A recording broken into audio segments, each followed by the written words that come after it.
अब भाई मुझे नहीं पता ये लड़का कौन है, और सच बताऊं तो आज के लोगों से मैंने ये उम्मीद भी नहीं की थी कि वो ऐसी कोई वीडियो बनाएंगे। तो वीडियो में क्या होता है कि उसमें दिखाया गया है कि अगर भगत सिंह आज के टाइम में दोबारा इस धरती पे आ जाए, अपने देश में आ जाए और अपने देश के यूथ से पूछ ले कि क्या हाल है हमारे देश का, तो हमारे देश का युवा क्या जवाब देगा। वीडियो देखो। और हमारा देश कैसा है? वैसा ही जैसा आप छोड़ के गए थे। यानी कि हम अभी भी अंग्रेजों के गुलाम हैं? नहीं, अंग्रेजों से तो हमें 1947 में ही आजादी मिल गई थी। अच्छा, तो अब तो हमारे अपने लोग देश चलाते होंगे ना? हाँ, तब तो देश काफी आगे बढ़ गया होगा। जब हमारे अपने लोग देश चला रहे हैं तो गरीबी और भ्रष्टाचार का तो नाम ही नहीं होगा।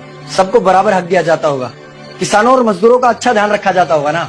नहीं, ऐसा तो कुछ नहीं है। तो कैसा है बताना मुझे। कैसे हमारे अपने नेता, हमारे आजाद भारत के नेता, 100 साल हो गए मुझे गए हुए, बताना। हमारे अपने नेता वो तो अपनी जेबें भरने में लगे हुए हैं। आने वाली 7 पीढ़ियों को नहीं बल्कि 700 पीढ़ियों को ना कमा कर खाना पड़े उस चीज के इंतजाम में लगे हुए हैं। तो तुम लोग क्या कर रहे हो और हमारे देश का युवा क्या कर रहा है? हम लोग तो इंस्टाग्राम पर रील्स देखने में बिजी हैं। यानी कि हमारी कुर्बानी का देश के लोगों पर कोई असर नहीं पड़ा। देश के लोगों में कोई देशभक्ति नहीं, कोई देश प्रेम नहीं। नहीं, ऐसा नहीं है। आपके लिए और देश के लिए बहुत प्रेम है भारत के लोगों के दिलों में। हर 15 अगस्त और 26 जनवरी को तिरंगा फहराते हैं, पूरे जोश के साथ भारत माता की जय बोलते हैं और आपकी डीपी भी लगाते हैं। और भारत और पाकिस्तान के क्रिकेट मैच के दौरान तो हमारी देशभक्ति पीक पर होती है। तुम इसे देशभक्ति समझते हो?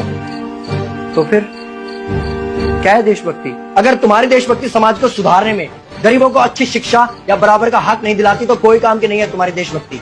भ्रष्ट नेताओं और सरकार के खिलाफ आवाज उठाओ, लोगों को एकजुट करो। लेकिन अगर हमने सरकार के खिलाफ आवाज उठाई या नेताओं से सवाल पूछे तो हमें एंटी नेशनलिस्ट कहा जाएगा या हमें गद्दार करार दे दिया जाएगा। तो डरता है। 23 साल का था मैं जब अंग्रेजों ने मुझे फांसी पर चढ़ा दिया। मुझे तो आतंकवादी कहा गया था। अगर अब नहीं जागे तो ये देश सोता रहेगा। ये सरकारें, ये नेता देश को बेच खाएंगे। इस भ्रष्ट सरकारी तंत्र से लड़ो। देश को क्रांति की जरूरत है। क्रांति यानी कि हमें हथियार उठाने होंगे, बंदूकें उठानी होंगी जैसे आपने उठाई थी। नहीं, हमारी क्रांति विचारों की थी। जब अंग्रेजी हुकूमत ने हमारी आवाज नहीं सुनी तो हमने और जोर से आवाज लगाई और अपने विचार रखे। और क्रांति केवल सत्ता को बदलने तक सीमित नहीं है, बल्कि इस भ्रष्ट अन्यायी तंत्र को जड़ से उखाड़ कर फेंकना है। पर ये होगा कैसे? अपने आसपास से शुरुआत करो। जो भी तुम्हें भ्रष्ट नजर आए उसके खिलाफ आवाज उठाओ, एक्शन लो। तुम्हारे टैक्स का पैसा नेताओं की जेब में जा रहा है, हिसाब मांगो। अपने वोट का सही इस्तेमाल करो, लोगों को जागरूक करो और इस देश को आजाद करवाओ। इंकलाब जिंदाबाद, इंकलाब जिंदाबाद।